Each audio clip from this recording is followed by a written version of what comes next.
Hello everyone and welcome to a new video. I've been pen paling for about nearly 6 months now and I feel I have enough to share what the experience has been like. And yes, I mean writing letter with a pen on paper, that is snail mail in all its glory. I won't be showing you any of the letters for privacy reasons, so it's just me for 5 minutes. I want to share what's been good, obviously, but also what has been a little bit challenging.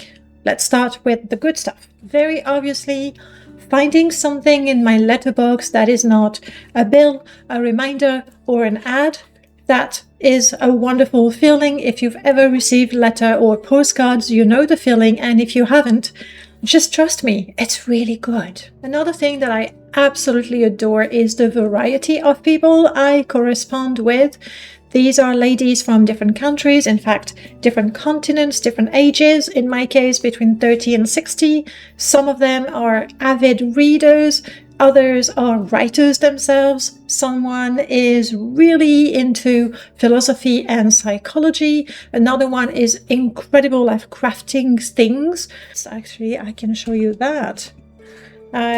I had a little gift like that in the envelope, and there's also a bookmark, but it's already in a book. So these are lovely. Thanks to all this variety, I feel my horizon expanding, I guess.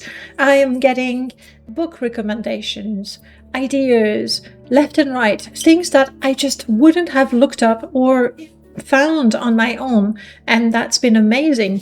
Conversely, obviously, the things that I've seen, done, read, heard, I can share them with others as well, which feels good. Another aspect that I particularly enjoy, I enjoy being creative in my journal, and those letters, some of them where we both decorate the letters, now I know it's called mail art.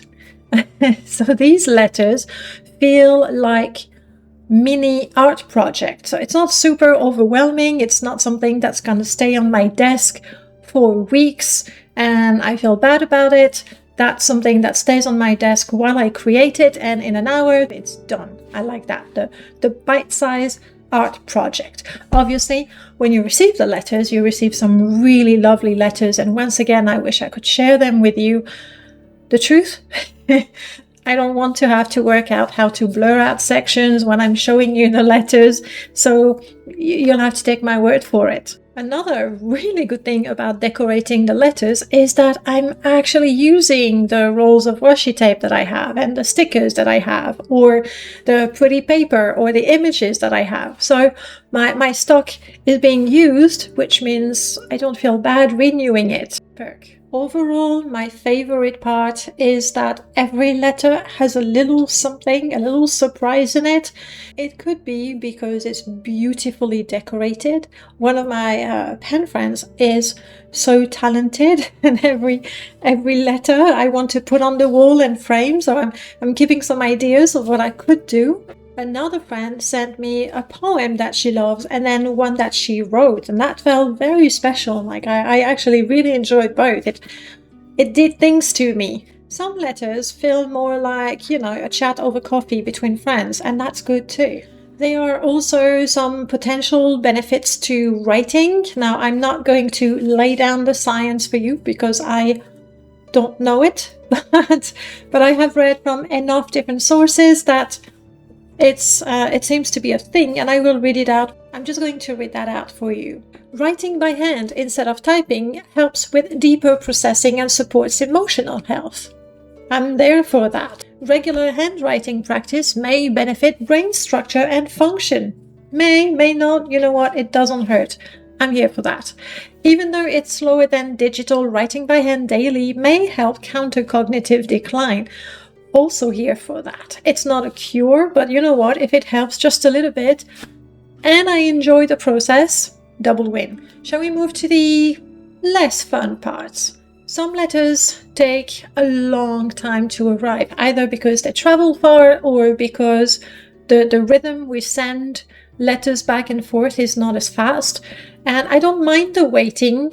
What is more problematic is that between the time I send my letter and the time I have the reply and I sit down to write my own reply, I tend to forget what book I was talking about or what I said before, and I don't want to repeat myself. So what I have is a collection of just cheap exercise books, and I keep one for each of my pen pal. So I have notes about what I talk about, which book I mentioned, for example, or which video I'm talking about, or which place I have visited.